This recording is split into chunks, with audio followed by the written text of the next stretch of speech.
നമസ്കാരം. വാർത്തകളുടെ ലോകത്ത് വേറിട്ട വാർത്തകളും അവയുടെ കാഴ്ചകളുമായി ഹാർവസ്റ്റ് ടിവിയുടെ വീക്ക്ലി റൗണ്ടപ്പ് ആരംഭിക്കുന്നു.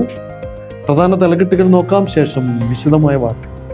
പ്രധാന വാർത്തകൾ: ഇറാനിൽ ക്രൈസ്തവ ടെലിവിഷൻ ചാനലുകൾക്ക് നിരോധനം.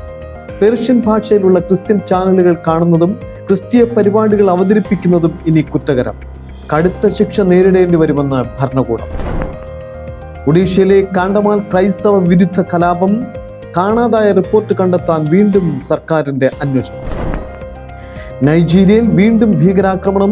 ഒരു കുടുംബത്തിലെ 5 കുട്ടികളടക്കം 30 ക്രൈസ്തവർ ദാരുണമായി കൊല്ലപ്പെട്ടു. നൈജീരിയയിൽ വർദ്ധിച്ചു വരുന്ന ക്രൈസ്തവ വിരുദ്ധ പീഡനം കണ്ടില്ലെന്ന് നടിക്കുന്ന സർക്കാരിനുള്ള സഹായം നിർത്താൻ US ഭരണകൂടം തയ്യാറെടുക്കുന്നു. വിനോദസഞ്ചാരികളുടെ പറുദീസയായ പട്ടായയിൽ അസാധാരണമായ ആത്മീയ സംഗമം. ജലസ്നാനവും സുവിശേഷ പ്രഘോഷണവും ക്രൈസ്തവ സംഗീതവുമായി ഒരുമിച്ച് കൂടിയത് 7000-ൽ അധികം വിശ്വാസികൾ. ഈജിപ്തിൽ ആദ്യ നൂറ്റാണ്ടുകളിൽ തന്നെ ക്രിസ്തീയ വിശ്വാസം എത്തിച്ചേർന്നതിന് തെളിവ് ന്യൂ വാലി ഗവർണറേറ്റിൽ പുരാതന ക്രിസ്ത്യൻ നഗരം കണ്ടെത്തി. ചാപ്പലും സെമിത്തേരിയും പൊളിച്ചു നീക്കണമെന്ന് കന്യാസ്ത്രീകൾക്ക് ഭീഷണി. പശ്ചിമ ബംഗാളിൽ വീണ്ടും ക്രൈസ്തവർക്കെതിരെ അതിക്രമം. 7 വർഷം US-ൽ താമസിച്ചാൽ ഗ്രീൻ കാർഡ്. പുതിയ ബില്ല് സെനറ്റിൽ അവതരിപ്പിച്ചു. റഷ്യൻ അധിനിവേശത്തെ തുടർന്ന് രാജ്യം വിട്ട ഉക്രൈനികൾ യൂറോപ്പിലുടനീളം സഭകൾ സ്ഥാപിക്കുന്നു. നിലവിൽ സ്ഥാപിതമായത് 160ഓളം സഭകൾ. കുവൈറ്റ് ടൗൺ മലയാളി ക്രിസ്ത്യൻ കോൺഗ്രിഗേഷന്റെ അതായത് KTMCCയുടെ 16ാമത് സ്വദേശി സമ്മേളനം ഹോംലാൻഡ് ഫാമിലി കോൺഫറൻസ് ചെങ്ങന്നൂരിലെ ഗുഡ് എർത്ത് ഫെയ്ത്ത് ഹോം സെന്ററിലുള്ള KTMCC ഓഡിറ്റോറിയത്തിൽ നടന്നു. മുൻപ് കുവൈറ്റിൽ സേവനമനുഷ്ഠിച്ച് നാട്ടിൽ വിശ്രമജീവിതം നയിക്കുന്നവരും അവധിക്കാലത്ത് നാട്ടിലെത്തിയവരുമായ 100 കണക്കിന് വിശ്വാസികൾ സമ്മേളനത്തിൽ പങ്കാളികളായി. ഓസ്ട്രേലിയയിൽ ക്രൈസ്തവ അവഹേളന പരിപാടിക്ക് സർക്കാർ പിന്തുണ. പ്രതിഷേധവുമായി ആയിരങ്ങൾ ഭരണസിര കേന്ദ്രത്തിൽ. അമേരിക്കൻ സർവകലാശാലകളിലെ വിദേശ വിദ്യാർത്ഥികളുടെ ആധിക്യം രാജ്യത്തിന്റെ സുരക്ഷയ്ക്ക് വെല്ലുവിളിയാണെന്ന് White House. India press club of North അമേരിക്കയുടെ പുതിയ ഭാരവാഹികൾ ചുമതലയേറ്റു. യേശുക്രിസ്തുവിന്റെ യോർദാൻ നദിയിലെ സ്നാനം നടന്നിട്ട് 2000 ആണ്ട്. വൻ ആഘോഷങ്ങൾക്കുള്ള ഒരുക്കവുമായി ഇസ്രയേലും യോർദാനും. കുവൈറ്റിലെ ഇന്ത്യൻ കോൺസുലർ ആപ്ലിക്കേഷൻ സെന്ററുകൾ ജൂലൈ 23 മുതൽ സേവനങ്ങൾ പുനരാരംഭിച്ചു. ഇറാനിൽ നിന്നുള്ള ഒരു പ്രധാന വാർത്തയോടെ വാർത്തകളുടെ വിശദാംശങ്ങളിലേക്ക്. തീവ്ര നിലപാടുള്ള ഇസ്ലാമിക ഭൂരിപക്ഷ രാജ്യമായ ഇറാനിൽ പ്രവർത്തിക്കുന്ന നിരവധി പേർഷ്യൻ ഭാഷ ക്രൈസ്തവ സാറ്റലൈറ്റ് ടെലിവിഷൻ ചാനലുകളെ നിരോധിത വിഭാഗത്തിൽ ഉൾപ്പെടുത്തി ഭരണകൂടം. ഇതോടെ ഈ ചാനലുകൾ കാണുന്നതും അവയുമായി ഏതെങ്കിലും തരത്തിലുള്ള സഹകരണം നടത്തുന്നതും രാജ്യത്തെ നിയമപ്രകാരം കുറ്റകരമാകുമെന്ന് ക്രൈസ്തവ പീഡനങ്ങൾ നിരീക്ഷിക്കുന്ന സംഘടനയായ ഓപ്പൺ ഡോർസ് റിപ്പോർട്ട് ചെയ്യുന്നു. വാർത്തകളുടെ വിശദാംശങ്ങളുമായി റിപ്പോർട്ടർ സ്റ്റുഡിയോയിൽ നിന്ന്. ഓപ്പൺ ഡോട്ട്സിന്റെ പുതിയ റിപ്പോർട്ട് പ്രകാരം ക്രൈസ്തവ ചാനലുകളെ പ്രധാന പ്രതിപക്ഷ മാധ്യമങ്ങൾക്കൊപ്പമാണ് ഇറാന്റെ ഇന്റലിജൻസ് മന്ത്രാലയം ഉൾപ്പെടുത്തിയിരിക്കുന്നത്. നവീകരിച്ച ഇറാന്റെ ചാരവൃത്തി നിയമങ്ങളുടെ അടിസ്ഥാനത്തിൽ ഇത്തരം ചാനലുകളുമായി സഹകരണം നടത്തിയാൽ നിയമ നടപടികൾ നേരിടേണ്ടി വരുമെന്ന് അധികാരികൾ മുന്നറിയിപ്പ് നൽകുന്നു. ഇപ്പോഴത്തെ വിധി പ്രകാരം ക്രൈസ്തവ പ്രക്ഷേപകരെ കാണുകയോ അവരുമായി സഹകരിക്കുകയോ ചെയ്യുന്നത് ക്രിമിനൽ പ്രോസിക്യൂഷനിലേക്കും വിപുലീകരിച്ച ദേശീയ സുരക്ഷ, ചാരവൃത്തി നിയമങ്ങൾ എന്നിവയുമായി ബന്ധപ്പെട്ട കുറ്റങ്ങളിലേക്ക് നയിക്കുമെന്ന് ഭരണകൂടം മുന്നറിയിപ്പ് നൽകുന്നു. ആരാധനാലയങ്ങളിൽ പോകാൻ കഴിയാത്ത രഹസ്യ ക്രൈസ്തവർക്ക് ഈ പ്രക്ഷേപണങ്ങൾ ആത്മീയ വഴികാട്ടിയായി വർത്തിച്ചിരുന്നു. ഇറാനിയൻ ക്രിസ്ത്യാനികൾ പലപ്പോഴും ക്രിസ്തുവിനെ അനുഗമിക്കുന്നത് ഒറ്റപ്പെടലിന്റെ ഒരു യാത്രയായിട്ടാണ് വിശേഷിപ്പിക്കുന്നത്. മതം മാറിയവർക്ക് പലപ്പോഴും തങ്ങളുടെ കുടുംബാംഗങ്ങളോട് അവരുടെ വിശ്വാസത്തെക്കുറിച്ച് പറയുവാൻ കഴിയുകയില്ല. പലർക്കും മറ്റ് ക്രിസ്ത്യാനികളെ വ്യക്തിപരമായി അറിയുകയുമില്ല. ചിലർ ഒരിക്കലും ഒരു പള്ളിക്കെട്ടിടത്തിൽ പ്രവേശിച്ചിട്ടുമില്ല. മറ്റു ചിലർ അറസ്റ്റുകൾക്കോ സർക്കാർ സമ്മർദ്ദത്തിനോ ശേഷം അവരുടെ വീട്ടിലെ പള്ളികൾ അപ്രത്യക്ഷമാകുന്നത് കണ്ടിട്ടുണ്ട്. അത്തരം സാഹചര്യത്തിൽ ഈ പ്രക്ഷേപണങ്ങൾ അനേക ക്രൈസ്തവർക്ക് വലിയ പ്രതീക്ഷയായിരുന്നു. മുസ്ലിം മത പശ്ചാത്തലത്തിലുള്ളവരുടെ മതപരിവർത്തനങ്ങൾ തടയുന്നതിനായി ഇറാനിയൻ നിയമം ദേശീയ പേർഷ്യൻ ഭാഷയിൽ ക്രിസ്ത്യൻ സേവനങ്ങളും സുവിശേഷ പ്രവർത്തനങ്ങളും ശക്തമായി വിലക്കുന്നു. കഴിഞ്ഞ 4 പതിറ്റാണ്ടുകളായി പേർഷ്യൻ ഭാഷ സംസാരിക്കുന്നവർക്കിടയിലുള്ള ക്രൈസ്തവ ശുശ്രൂഷകളെ ഇറാൻ സർക്കാർ ആസൂത്രിതമായി നിയന്ത്രിച്ചു വരുന്നുണ്ട്. ആരാധനാലയങ്ങൾ അടച്ചുപൂട്ടുകയും വീടുകളിൽ നടക്കുന്ന ആരാധനാ കൂട്ടായ്മകളിൽ റെയ്ഡുകൾ നടത്തുകയും ക്രൈസ്തവ പ്രസിദ്ധീകരണങ്ങൾ കണ്ടുകെട്ടുകയും ചെയ്യുന്നത് ഇതിന്റെ ഉദാഹരണമാണ്. ഇസ്ലാം മതം ഉപേക്ഷിച്ച് ക്രൈസ്തവ വിശ്വാസം സ്വീകരിച്ചവരെ ദേശീയ സുരക്ഷയ്ക്ക് വിരുദ്ധമായ രീതിയിൽ പ്രവർത്തിച്ചുവെന്ന കുറ്റാരോപണം ഉയർത്തി അറസ്റ്റ് ചെയ്യുന്നതും പതിവ് സംഭവമായി മാറിയിരിക്കുകയാണ്. ഇത്തരം സാഹചര്യത്തിൽ ബൈബിൾ പഠനങ്ങൾ, ഓൺലൈൻ ശുശ്രൂഷകൾ, ആത്മീയ ഉണർവ് പകരുന്ന വിവിധ പരിപാടികൾക്കായി പേർഷ്യൻ ഭാഷയിലുള്ള ക്രൈസ്തവ സാറ്റലൈറ്റ് ചാനലുകളായിരുന്നു ഇറാനി ക്രൈസ്തവർ ആശ്രയിച്ചുകൊണ്ടിരുന്നത്. ക്രിസ്ത്യൻ മതപരിവർത്തനം ചെയ്തവർക്കെതിരെ അവ്യക്തമായ ദേശീയ സുരക്ഷാ കുറ്റങ്ങൾ ചുമത്തുന്ന ഇറാന്റെ ചരിത്രം കണക്കിലെടുക്കുമ്പോൾ സമാധാനപരമായ വിശ്വാസ പ്രവർത്തികളെ കൂടുതൽ ചിത്രീകരിക്കുകയും രാഷ്ട്രത്തിന് ഭീഷണിയായി കണക്കാക്കുകയും ചെയ്യുമെന്ന് പല വിശ്വാസികളും ആശങ്കപ്പെടുന്നു. പുതിയ ചാരവൃത്തി നിയമനിർമ്മാണത്തിന് കീഴിൽ കുറഞ്ഞത് 5 ക്രിസ്ത്യാനികളെയെങ്കിലും ഇതിനകം പ്രോസിക്യൂട്ട് ചെയ്തിട്ടുണ്ട്. അതേസമയം കഴിഞ്ഞ വർഷത്തെ സംഘർഷത്തെ തുടർന്ന് ഡസൻ കണക്കിന് പേരെ അറസ്റ്റ് ചെയ്യുകയും വിദേശ ശക്തികളുമായുള്ള ബന്ധത്തെക്കുറിച്ച് വ്യാജമായി ആരോപിക്കുകയും ചെയ്തു. ഈ ഭയം സാറ്റലൈറ്റ് ടെലിവിഷനും അപ്പുറത്തേക്കും വ്യാപിക്കുന്നു. മക്സ എന്ന ക്രൈസ്തവ വനിത വിശദീകരിക്കുന്നത് പോലെ പല യുവാക്കളും ഇൻസ്റ്റഗ്രാമിലെ ക്രിസ്ത്യൻ പേജുകൾ പിന്തുടരാനോ യൂട്യൂബിലെ ക്രിസ്ത്യൻ വീഡിയോകൾ ലൈക്ക് ചെയ്യാനോ കമന്റ് ചെയ്യാനോ ഇപ്പോൾ ധൈര്യപ്പെടുന്നില്ല. ആ പേജുകൾ സന്ദർശിക്കാനോ വിവരങ്ങൾ തിരയാനോ ക്രിസ്ത്യൻ ഉറവിടങ്ങൾ സ്വതന്ത്രമായി ആക്സസ് ചെയ്യാൻ പോലും തങ്ങൾക്ക് ഇപ്പോൾ അനുവാദമില്ലെന്ന് വളരെ ദുഃഖത്തോടെ മക്സ വെളിപ്പെടുത്തുന്നു. പല വിശ്വാസികൾക്കും ഓൺലൈനിൽ യേശുവിനെ തിരയുക എന്ന ലളിതമായ പ്രവൃത്തി അവർ മറച്ചു വെക്കേണ്ട ഒന്നായി ഇപ്പോൾ മാറിയിരിക്കുന്നു. പുതിയ നടപടി നേരിയ സാധ്യതകൾ പോലും ഇല്ലായ്മ ചെയ്യുമെന്ന ആശങ്ക ശക്തമായിരിക്കുകയാണ് ഇപ്പോൾ ഇറാനിയൻ ക്രൈസ്തവരിൽ. International desk, harvest TV. ഒഡീഷയിലെ കാണ്ടമാലിൽ നടന്ന ക്രൂരമായ ക്രൈസ്തവ കലാപത്തെക്കുറിച്ച് അന്വേഷിച്ച justice AS Naidu commission report അപ്രത്യക്ഷമായതിനെക്കുറിച്ച് അന്വേഷണം ആരംഭിച്ചു. CID അന്വേഷണത്തിനാണ് മുഖ്യമന്ത്രി മോഹൻ ചരൺ മാജിയുടെ നിർദ്ദേശം. VHP നേതാവ് സ്വാമി ലക്ഷ്മണാനന്ദ സരസ്വതിയെ കൊലപ്പെടുത്തിയതിനെക്കുറിച്ചും പിന്നാലെ കാന്തമാലിൽ ക്രൈസ്തവ സമൂഹത്തിന് നേരെ നടന്ന ആസൂത്രിത ആക്രമണങ്ങളെക്കുറിച്ചുമാണ് AS നായിഡു കമ്മീഷൻ അന്വേഷിച്ചത്. ബിജു ജനതാദൾ സർക്കാരിന്റെ ഭരണകാലത്തുണ്ടായ കലാപത്തെക്കുറിച്ചുള്ള അന്വേഷണ ചുമതല ഭുവനേശ്വർ കട്ടക് കമ്മീഷണർക്കായിരുന്നു. 2008 ഓഗസ്റ്റ് 25-നാണ് വിശ്വഹിന്ദു പരിഷത്ത് നേതാവായിരുന്ന സ്വാമി ലക്ഷ്മണാനന്ദ സരസ്വതി കൊല്ലപ്പെട്ടതിനെ തുടർന്ന് തീവ്ര ഹൈന്ദവവാദികൾ ക്രൈസ്തവരുടെ നേർക്ക് കടുത്ത ആക്രമണം അഴിച്ചുവിട്ടത്. അനേക ക്രൈസ്തവരെ നിഷ്കരണം കൊല ചെയ്യുകയും 300-ലധികം ദേവാലയങ്ങൾ അഗ്നിക്കിരയാക്കുകയും 10,000-കണക്കിന് ക്രിസ്ത്യൻ ഭവനങ്ങൾ കൊള്ളയടിക്കുകയും ചെയ്തുകൊണ്ട് ഹിന്ദുത്വവാദികൾ നരനായാട്ട് നടത്തിയ കാന്തമാൽ ഇന്നും ക്രൈസ്തവരുടെ ഉള്ളിലെ തീരാവേദനയാണ്. National desk, harvest TV. നൈജീരിയയിലെ കടുന സംസ്ഥാനത്തുള്ള ക്രൈസ്തവ ഗ്രാമത്തിന് നേരെ ഉണ്ടായ ഭീകരാക്രമണത്തിൽ 8 കുട്ടികളടക്കം കുറഞ്ഞത് 30 പേർ ദാരുണമായി കൊല്ലപ്പെട്ടു.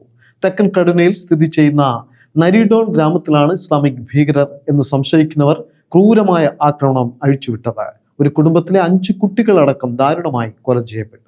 ഞായറാഴ്ച രാത്രിയാണ് ആയുധധാരികളായ അക്രമികൾ ഗ്രാമത്തിലേക്ക് ഇരച്ചു കയറിയത്. തുടർന്ന് ഗ്രാമവാസികൾക്ക് നേരെ ഇവർ വെടിയുതിർക്കുകയും വീടുകൾക്കും വ്യാപാര സ്ഥാപനങ്ങൾക്കും തീയിടുകയും ചെയ്തു.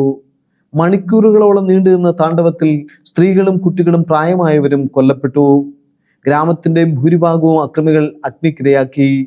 ആക്രമണ വിവരം സ്ഥിരീകരിച്ച ഗ്രാമപ്രതിനിധി ദോഗോൺ റാണ ഗുരുതരമായി പരിക്കേറ്റ 4 പേർ ചികിത്സയിലാണെന്നും മരണസംഖ്യ ഇനിയും ഉയർന്നേക്കാമെന്നും പറയുന്നു.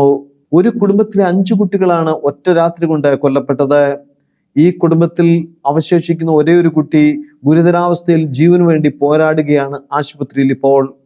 കൊല്ലപ്പെട്ടവരെല്ലാം ക്രൈസ്തവ സമൂഹത്തിൽപ്പെട്ടവരാണെന്ന് പ്രാദേശിക ക്രൈസ്തവ നേതാക്കളും ഗ്രാമവാസികളും സ്ഥിരീകരിച്ചു. അന്തർദേശീയ ഇടപെടലുകൾ ഉണ്ടായിട്ടും നൈജീരിയയിൽ ക്രൈസ്തവ ഗ്രാമങ്ങൾക്ക് നേരെ നടക്കുന്ന അക്രമങ്ങൾ അന്തമില്ലാതെ തുടരുന്ന സാഹചര്യമാണ് നിലവിലുള്ളത്. നൈജീരിയയിലെ നിസ്സഹായരായ വിശ്വാസികളുടെ സുരക്ഷയ്ക്കും അക്രമികളുടെ മാനസാന്തരത്തിനും വേണ്ടി കൂടുതൽ തീക്ഷ്ണതയോടെ പ്രാർത്ഥിക്കാനുള്ള ഓർമ്മപ്പെടുത്തലാണ് അക്രമത്തിന്റെ ഓരോ വാർത്തകളുമെന്ന് നമുക്ക് മറക്കാതിരിക്കാം. International desk, harvest TV. നൈജീരിയയിൽ ക്രൈസ്തവ വിരുദ്ധ ആക്രമണങ്ങൾ വർദ്ധിക്കുന്ന പശ്ചാത്തലത്തിൽ ഇതിന് മറുപടി എന്ന നിലയിൽ ഓരോ വർഷവും നൽകി വരുന്ന സാമ്പത്തിക സഹായം നിർത്തിവെക്കാൻ US ജനപ്രതിനിധി സഭയുടെ ബിൽ. അടുത്ത സാമ്പത്തിക വർഷം നൈജീരിയ ഭരണകൂടത്തിന് നൽകുന്ന US സഹായം നിർത്തിവെക്കാൻ ലക്ഷ്യമിട്ടുള്ള ബിൽ US ജനപ്രതിനിധി സഭ പാസാക്കി. 217 പേർ ബില്ലിനെ അനുകൂലിച്ചു. നൈജീരിയയിലെ ക്രിസ്ത്യാനികളുടെ സാഹചര്യവുമായി ബന്ധപ്പെട്ട് നിസ്സംഗത പാലിക്കുന്ന ഭരണകൂടത്തിന് താക്കീത് നൽകുവാനുള്ള ഇടപെടൽ എന്ന രീതിയിൽ വെസ്റ്റ് വിർജീനിയയിൽ നിന്നുള്ള പ്രതിനിധി റൈലി മൂർ, ഫ്ലോറിഡയിൽ നിന്നുള്ള പ്രതിനിധി ജെഫ് സ്റ്റ്യൂപ്പ് എന്നീ 2 റിപ്പബ്ലിക്കൻ കോൺഗ്രസ് അംഗങ്ങളാണ് ബിൽ അവതരിപ്പിച്ചത്. നൈജീരിയയിലെ ക്രിസ്ത്യൻ ജനവിഭാഗത്തിന്റെ നിലനിൽപ്പിന് സഹായം വെട്ടിക്കുറയ്ക്കുന്നത് അനിവാര്യമാണെന്ന് വാദിച്ചുകൊണ്ട് അതിനുള്ള നടപടികൾക്ക് മൂർ നേരത്തെ തന്നെ ശക്തമായി വാദിച്ചിരുന്നു. മതപരമായ ആക്രമണങ്ങൾക്കിരയാകുന്ന ക്രിസ്ത്യൻ സമൂഹങ്ങളെ സംരക്ഷിക്കാൻ ഫലപ്രദമായ നടപടികൾ സ്വീകരിക്കുന്നത് വരെ നൈജീരിയയ്ക്കുള്ള സഹായം പരിമിതപ്പെടുത്താൻ നിർദ്ദേശിക്കുന്നതാണ് പുതിയ ബിൽ. വിദേശ രാജ്യങ്ങളിലെ മതസ്വാതന്ത്ര്യ പരിപാടികൾക്ക് പിന്തുണ നൽകുക, സഹകരണ പ്രവർത്തനങ്ങളിൽ ഏർപ്പെട്ടിരിക്കുന്ന സംഘടനകളുടെ മതസ്വാതന്ത്ര്യം സംരക്ഷിക്കുക എന്നിവയും ബില്ലിൽ ലക്ഷ്യമിടുന്നുണ്ട്. നൈജീരിയയിൽ ക്രൈസ്തവ വിശ്വാസത്തിന്റെ നിലനിൽപ്പിന് തന്നെ ഭീഷണി നേരിടുകയാണെന്നും ആയിരക്കണക്കിന് ക്രിസ്ത്യാനികൾ കൊല്ലപ്പെടുന്നുണ്ടെന്നും ഈ കൂട്ടക്കൊലയ്ക്ക് തീവ്ര ഇസ്ലാമിസ്റ്റുകളാണ് ഉത്തരവാദികളെന്നും US പ്രസിഡന്റ് ഡൊണാൾഡ് ട്രംപ് കഴിഞ്ഞ വർഷം പ്രസ്താവിച്ചിരുന്നു. International desk, harvest TV. വിനോദസഞ്ചാരികളുടെ പറുദീസയായ തായ്ലൻഡിലെ സെൻട്രൽ പട്ടായ ബീച്ചിൽ ജൂലൈ 4 അസാധാരണമായ ഒരു ആത്മീയ സംഗമം അരങ്ങേറി. ആരാധന, സുവിശേഷ പ്രഘോഷണം, ജലസ്നാനം, ക്രിസ്ത്യൻ ഐക്യം എന്നിവയുമായി ഒരു വലിയ ആത്മീയ ആഘോഷത്തിനായി 7000-ലധികം ക്രൈസ്തവരാണ് ഒത്തുകൂടിയത്. പട്ടായ സിറ്റിയിലെ bright romance foundation, United Christian churches എന്നിവയുടെ പങ്കാളിത്തത്തിലൂടെയാണ് ഒരു പുതിയ ജീവിതം തിരിച്ചുപിടിക്കൽ എന്ന് പേരിട്ടിരിക്കുന്ന പരിപാടി സംഘടിപ്പിച്ചത്. തായ്ലൻഡിൽ ഉടനീളമുള്ള വിശ്വാസികൾ ആരാധന, വ്യക്തിപരമായ സാക്ഷ്യങ്ങൾ, സുവിശേഷ പ്രസംഗം, പൊതുസ്നാനങ്ങൾ എന്നിവയ്ക്കായി ഒത്തുകൂടി. ബീച്ചിൽ ഇരുൾ വീണു തുടങ്ങിയതോടെ നൂറുകണക്കിന് പ്രകാശിത ഡ്രോണുകളാൽ യേശുവിന്റെ കഥ പറയുന്ന ചിത്രങ്ങൾ ആകാശത്തെ വിരിയിച്ചു. ഇത് കടൽ തീരത്തിനു മുകളിൽ ഒരു ശ്രദ്ധേയമായ പ്രദർശനം സൃഷ്ടിച്ചു. സ്നാനത്തിലൂടെ യേശുക്രിസ്തുവിലുള്ള തങ്ങളുടെ വിശ്വാസം പരസ്യമായി പ്രഖ്യാപിക്കാൻ നിരവധി പുതിയ വിശ്വാസികളാണ് വെള്ളത്തിലിറങ്ങിയത്. പട്ടായ അതിന്റെ രാത്രി ജീവിതത്തിനും വിനോദസഞ്ചാരത്തിനും അന്താരാഷ്ട്ര തലത്തിൽ പേര് കേട്ടതാണ്. ഇപ്പോൾ ഇവിടം നിരവധി ക്രൈസ്തവരുടെ ഒത്തുചേരലുകൾ കൊണ്ടും ശ്രദ്ധേയമായിരിക്കുകയാണ്. ലോകമെമ്പാടുമുള്ള ദശലക്ഷക്കണക്കിന് ആളുകൾ അംഗീകരിച്ച ഒരു കടൽ തീരത്ത് ആയിരക്കണക്കിന് ആളുകൾ യേശുവിന്റെ നാമം ഉയർത്തുകയും സുവിശേഷത്താൽ രൂപാന്തരപ്പെടുന്ന ജീവിതങ്ങൾ ആഘോഷിക്കുകയും ചെയ്തു. മഹത്തായ കമ്മീഷൻ ഇപ്പോഴും പൂർത്തീകരിക്കപ്പെടുന്നു. നഗരത്തെരുവുകൾ മുതൽ ലോകമെമ്പാടുമുള്ള ബീച്ചുകൾ, ഗ്രാമങ്ങൾ വരെ ദൈവം ആളുകളെ തന്നിലേക്ക് വിളിക്കുന്നത് തുടരുന്നു.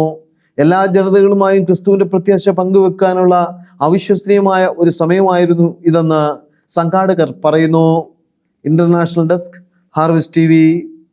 ഈജിപ്തിലെ പുരാവസ്തു ഗവേഷകർ നടത്തിയ ഉത്ഖനനത്തിൽ പുരാതന ക്രിസ്ത്യൻ നഗരം കണ്ടെത്തി. ഒരു ആരാധനാലയവും അതിനോട് ചേർന്നുള്ള വസതി ഉൾപ്പെടെയുള്ള പുരാതന നഗരത്തിന്റെ ഭാഗങ്ങളാണ് കണ്ടെത്തിയിരിക്കുന്നത്. ക്രിസ്ത്യ വിശ്വാസത്തിന്റെ ആദ്യ നൂറ്റാണ്ടുകളിലേതെന്ന് കരുതപ്പെടുന്ന അവശിഷ്ടങ്ങൾ കണ്ടെത്തിയ വിവരം ജൂലൈ 3 ഈജിപ്തിലെ ടൂറിസം പുരാവസ്തു മന്ത്രാലയമാണ് പ്രഖ്യാപിച്ചത്. ലെക്സറിന് ഏകദേശം 185 മൈൽ പടിഞ്ഞാറ് സ്ഥിതി ചെയ്യുന്ന ന്യൂ വാലി ഗവർണറേറ്റിലെ ദക്ല ഒയാസിസിലുള്ള ഐൻ അൽ സബീൽ പുരാവസ്തു കേന്ദ്രത്തിൽ നടത്തിയ ഖനനത്തിനിടയിലാണ് അവശിഷ്ടങ്ങൾ കണ്ടെത്തിയത്. ബൈസന്റൈൻ കാലഘട്ടത്തിലെ നഗരമെന്നാണ് മന്ത്രാലയ ഉദ്യോഗസ്ഥർ അറബിയിൽ നിന്ന് വിവർത്തനം ചെയ്ത പ്രസ്താവനയിൽ വിശേഷിപ്പിച്ചിരിക്കുന്നത്. മേഖലയിൽ പുതുതായി കണ്ടെത്തിയവയിൽ ജനവാസ കേന്ദ്രത്തിനുള്ളിലെ ചെളി ഇഷ്ടിക മുറികളും ഇടനാഴികളും സംരക്ഷിത താഴികക്കുട അടുപ്പുകളും ഉൾപ്പെടുന്നു. നഗരമധ്യത്തിലെ പ്രധാന തെരുവുകളിൽ ഒന്നിന് അഭിമുഖമായാണ് വിശാലമായ വിധത്തിലുള്ള ക്രിസ്തീയ ആരാധനാലയത്തിന്റെ അവശിഷ്ടങ്ങൾ കണ്ടെത്തിയത്. ഗാർഹിക ആവശ്യങ്ങൾക്കുള്ള മൺപാത്രങ്ങൾ, എണ്ണയും സുഗന്ധദ്രവ്യങ്ങളും സൂക്ഷിക്കാൻ ഉപയോഗിച്ചിരുന്ന കുപ്പികൾ, എണ്ണവിളക്കുകൾ, ധാന്യം പൊടിക്കാനുള്ള ഉപകരണങ്ങൾ തുടങ്ങി വിവിധതരം പുരാവസ്തുക്കളും ഗവേഷകർ കണ്ടെടുത്തു. ബൈസന്റൈൻ ചക്രവർത്തിമാരുടെ ചിത്രങ്ങളും ലാറ്റിൻ ലിഖിതങ്ങളും ക്രിസ്തീയ ചിഹ്നങ്ങളും പതിച്ച കേടുപാടുകളില്ലാതെ സംരക്ഷിക്കപ്പെട്ട വെങ്കല നാണയങ്ങൾ ഉൾപ്പെടെയുള്ള നാണയശേഖരവും ഇവിടെ നിന്ന് ലഭിച്ചിട്ടുണ്ടെന്ന് ഗവേഷകർ വ്യക്തമാക്കുന്നു. ആദ്യ നൂറ്റാണ്ടുകളിൽ തന്നെ രാജ്യത്തെ ക്രൈസ്തവ വിശ്വാസം നിലനിന്നിരുന്നു എന്നതിന്റെ പുതിയ തെളിവായാണ് ഗവേഷകർ കണ്ടെത്തലിനെ വിലയിരുത്തുന്നത്. International desk, harvest TV. കൊൽക്കത്തയിൽ നിർമ്മാണത്തിലിരിക്കുന്ന ചാപ്പലും സെമിത്തേരിയും പൊളിച്ചു നീക്കണമെന്നാവശ്യപ്പെട്ട് കന്യാസ്ത്രീകളെ ഭീഷണിപ്പെടുത്തിയ സംഭവത്തിൽ പശ്ചിമ ബംഗാളിൽ പ്രതിഷേധം ശക്തമാകുന്നു. ബരാസത്തിലെ ഓക്സീലിയം സലേഷ്യൻ സിസ്റ്റേഴ്സിന്റെ മഠത്തിന്റെ കോമ്പൗണ്ടിൽ അതിക്രമിച്ചു കയറിയ 60ഓളം ഹിന്ദുത്വവാദികളാണ് ഭീഷണി മുഴക്കിയത്. നിർമ്മാണത്തിലിരിക്കുന്ന ചാപ്പലും സെമിത്തേരിയും ഉടൻ പൊളിച്ചു നീക്കണമെന്നായിരുന്നു അക്രമികളുടെ ആവശ്യം. മഠത്തിന്റെ കോമ്പൗണ്ടിനുള്ളിൽ നിർമ്മിക്കുന്ന ചാപ്പലിനും സലേഷ്യൻ സന്യാസിനി സമൂഹത്തിലെ അംഗങ്ങൾക്കായി നിർമ്മിക്കുന്ന സെമിത്തേരിക്കും ആവശ്യമായ അനുമതികൾ ലഭിച്ചതിന് ശേഷമാണ് നിർമ്മാണ പ്രവർത്തനങ്ങൾ ആരംഭിച്ചത്. എന്നാൽ സംസ്ഥാനത്ത് ഭരണമാറ്റം ഉണ്ടായതിന് പിന്നാലെ പദ്ധതിക്കെതിരെ വർഗീയവാദികളായ ചിലർ രംഗത്ത് വരികയായിരുന്നു. നിങ്ങളുടെ സർക്കാർ ഇപ്പോൾ അധികാരത്തിലില്ല, ഇത് ഞങ്ങളുടെ സർക്കാരാണ് എന്ന് ആക്രോശിച്ചാണ് അക്രമി സംഘം എത്തിയതെന്ന് ദൃക്സാക്ഷികൾ പറയുന്നു. പശ്ചിമ ബംഗാൾ സർക്കാർ ഉടൻ ഇടപെടണമെന്നും സലേഷ്യൻ സിസ്റ്റേഴ്സിനും അവരുടെ സ്ഥാപനങ്ങൾക്കും സുരക്ഷ ഉറപ്പാക്കണമെന്നും ഓൾ ഇന്ത്യ കാത്തലിക് യൂണിയൻ അതായത് AICU ആവശ്യപ്പെട്ടു. ഈ വിഷയത്തിൽ കർശനമായ നടപടി സ്വീകരിച്ചില്ലെങ്കിൽ അത് ന്യൂനപക്ഷങ്ങൾക്കെതിരായ കൂടുതൽ ആക്രമണങ്ങൾക്ക് വഴി തുറക്കുമെന്നും സംഘടന മുന്നറിയിപ്പ് നൽകി. പശ്ചിമ ബംഗാളിന്റെ വിവിധ ഭാഗങ്ങളിൽ ക്രൈസ്തവ സ്ഥാപനങ്ങളെ ലക്ഷ്യമിട്ട് നടക്കുന്ന ആസൂത്രിത അതിക്രമങ്ങളുടെ തുടർച്ചയാണ് ബറാസത്തിലുണ്ടായതെന്ന് കാത്തലിക് യൂണിയൻ പ്രസ്താവനയിൽ ചൂണ്ടിക്കാട്ടി. സംഭവവുമായി ബന്ധപ്പെട്ട് പശ്ചിമ ബംഗാൾ സർക്കാരിന്റെ ഭാഗത്തു നിന്ന് ഇതുവരെയും ഔദ്യോഗിക പ്രതികരണങ്ങളൊന്നും ലഭ്യമായിട്ടില്ല. National desk, harvest TV. US green card അപേക്ഷകർക്ക് ആശ്വാസമേകുന്ന പുതിയ ബിൽ US സെനറ്റിൽ ഡെമോക്രാറ്റിക് സെനറ്റർ അലക്സ് പഡില്ല അവതരിപ്പിച്ചു. മുൻകാലത്ത് US-ലുണ്ടായിരുന്ന ബിൽ ഭേദഗതി ചെയ്തുകൊണ്ടാണ് അവതരിപ്പിച്ചിരിക്കുന്നത്. വർഷങ്ങളായി താമസിക്കുന്ന ആളുകളുടെ ഏറ്റവും വലിയ സ്വപ്നമാണ് US ഗ്രീൻ കാർഡ് അല്ലെങ്കിൽ സ്ഥിര താമസം. എന്നാൽ പലരും സ്ഥിരതാമസം ലഭിക്കാൻ വർഷങ്ങളോളം കാത്തിരിക്കേണ്ടി വരുന്ന അവസ്ഥയാണ് ഇപ്പോഴുള്ളത്. എന്നാൽ ഇതിന് പരിഹാരം എന്ന രീതിയിൽ US സെനറ്റിൽ പുതിയ ബിൽ അവതരിപ്പിച്ചിരിക്കുകയാണ്. Renewing immigration provisions of the immigration act of 1929 എന്നാണ് ഈ ബില്ലിന്റെ പേര്. ഇതൊരു പുതിയ ബില്ലല്ല. 1929 US-ലുണ്ടായിരുന്ന ഒരു ബില്ലിന്റെ പുതുക്കലാണ്. ഇമിഗ്രേഷൻ ആൻഡ് നാഷണാലിറ്റി ആക്ടിലെ സെക്ഷൻ 249 അഥവാ രജിസ്ട്രി പ്രൊവിഷൻ എന്ന ബില്ലിന്റെ പുതിയ ഭേദഗതിയാണ് ഇപ്പോൾ കൊണ്ടുവന്നിരിക്കുന്നത്. ഈ ഭേദഗതി ബിൽ പ്രകാരം പഴയ കട്ട് ഓഫ് തീയതി 1972 പൂർണ്ണമായും ഒഴിവാക്കും.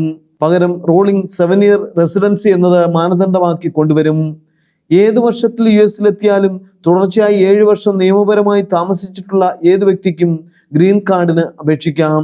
അപ്രായോഗികമായ US ഇമിഗ്രേഷൻ നിയമങ്ങളെ കാലോചിതമായി പരിഷ്കരിക്കാനുള്ള നിർണായക ചുവടുവയ്പ്പാണിത്. എന്നാൽ ഈ ബിൽ സെനറ്റിലും ഹൗസ് ഓഫ് റെപ്രസെന്റേറ്റീവ്സിലും പാസ്സായി പ്രസിഡന്റ് ഒപ്പുവെച്ചാൽ മാത്രമേ നിയമമാകൂ. News desk, harvest USA. Russian അധിനിവേശത്തെ തുടർന്ന് ജന്മനാട് ഉപേക്ഷിക്കേണ്ടി വന്ന ഉക്രൈൻ ജനത കഴിഞ്ഞ 4 വർഷത്തിനിടെ യൂറോപ്പിലുടനീളം 160-ൽ അധികം പുതിയ സഭകൾ സ്ഥാപിച്ചതായി European Christian mission international. Russian സൈനികരുടെ ആക്രമണം ഭയന്ന് വിവിധ രാജ്യങ്ങളിലേക്ക് ചിതറിപ്പോയ ബാപ്റ്റിസ്റ്റ്, പെന്തക്കോസ്റ്റ്, പ്രൊട്ടസ്റ്റന്റ് ക്രൈസ്തവ വിശ്വാസികളാണ് തങ്ങൾ എത്തിച്ചേർന്ന രാജ്യങ്ങളിൽ ക്രിസ്തീയ സഭാ കൂട്ടായ്മകൾക്ക് തുടക്കമിട്ടത്.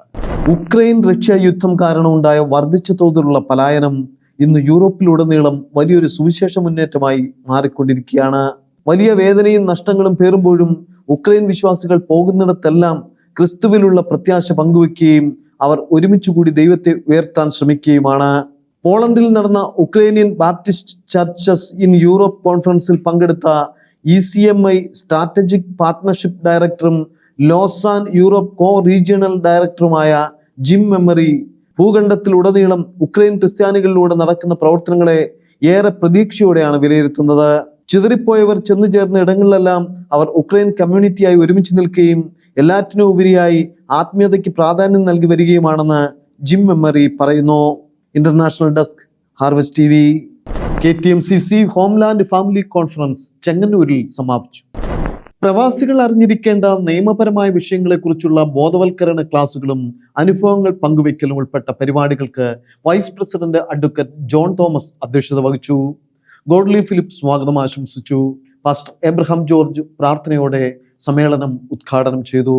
Treasurer KS Jose, John Mathew, James Thomas, National Evangelical Church secretary Roy K Yohannan, Jacob Thomas എന്നിവർ വിവിധ ശുശ്രൂഷകൾക്ക് നേതൃത്വം നൽകി. റെജി T സക്കറിയ നന്ദി രേഖപ്പെടുത്തി. News desk, harvest TV, Thiruvananthapuram.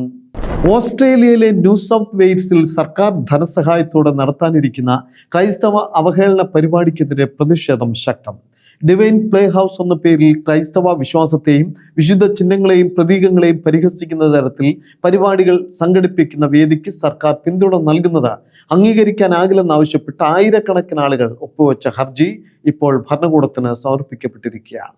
ഞായറാഴ്ചകളിലെ സഭാരാധനാ രീതികളെ അവഹേളിക്കുന്ന വിധത്തിൽ സൺഡേ മിസ്, ഭൂതോച്ചാടന ശുശ്രൂഷയെ അവഹേളിക്കുന്ന തത്സമയ ഭൂതോച്ചാടനം ഉൾപ്പെടെയുള്ള പരിപാടികളിൽ ക്രൈസ്തവ പ്രതീകങ്ങളുടെ ദുരുപയോഗമാണ് നടക്കുകയെന്ന് കത്തോലിക്ക വിശ്വാസികൾ ചൂണ്ടിക്കാട്ടി.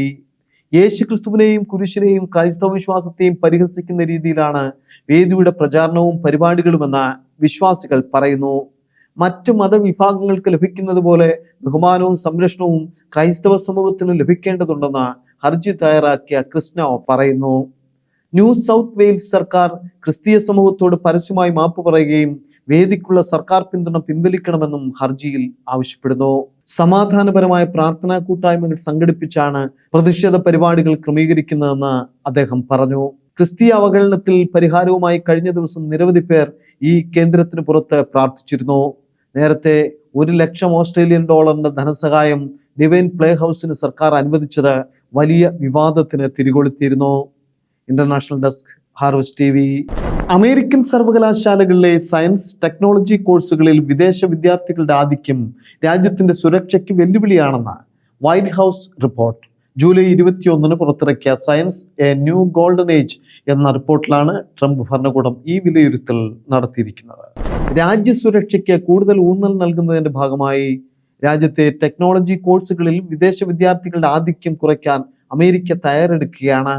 വിദേശ രാജ്യങ്ങൾ US വിദ്യാഭ്യാസ സമ്പ്രദായത്തെ രാജ്യത്തിന്റെ സാങ്കേതിക വിദ്യ ചോർത്താൻ ഉപയോഗിക്കുന്നുണ്ടെന്ന റിപ്പോർട്ടാണ് ഈ തീരുമാനത്തിന് പിന്നിൽ. യുദ്ധങ്ങൾ മുറുകുകയും പോർവിളികൾ മുഴങ്ങുകയും ചെയ്യുന്ന വർത്തമാന കാലഘട്ടത്തിൽ അമേരിക്കയുടെ സുരക്ഷയും പുതിയ ശാസ്ത്ര സാങ്കേതിക കണ്ടെത്തലുകളും അതിന്റെ പഠന സാധ്യതകളും അമേരിക്ക ഇപ്പോൾ ഗൗരവമായാണ് കാണുന്നത്.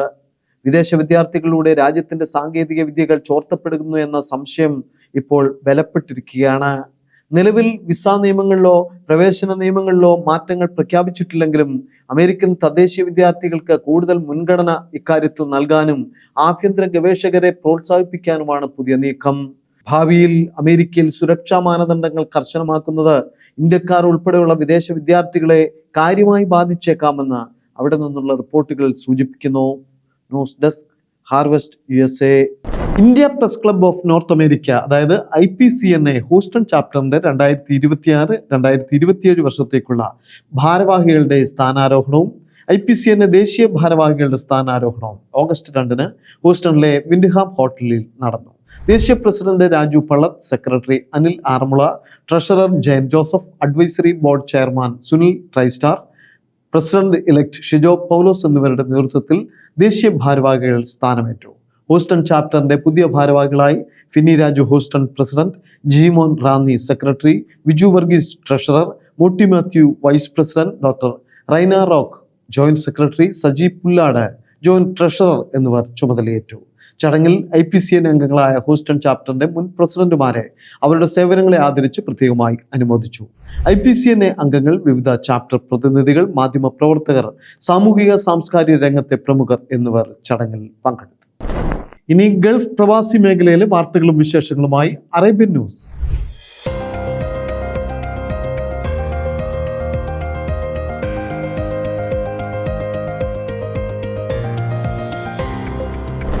ഇസ്രയേലിൽ നിന്ന് യോർദാനിൽ നിന്നും ക്രൈസ്തവർക്ക് വളരെ പ്രാധാന്യമുള്ള ഒരു വാർത്ത പുറത്തു വരുന്നു.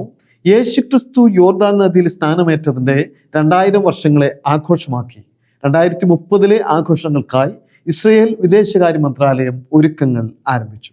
ലോകമെമ്പാടുമുള്ള ശതകോടിക്കണക്കിന് ക്രൈസ്തവർക്ക് ഏറെ ആത്മീയ പ്രാധാന്യമുള്ള ഈ ദിനത്തിനായി ഇസ്രയേൽ വിദേശകാര്യമന്ത്രി ഗിദിയോൻ സെറിന്റെ നേതൃത്വത്തിൽ പ്രത്യേക കർമ്മസമിതി രൂപീകരിച്ചു. ഒപ്പം യോർദാനും വിവിധ ആഘോഷ പരിപാടികൾ പ്രഖ്യാപിച്ചിരിക്കുകയാണ്.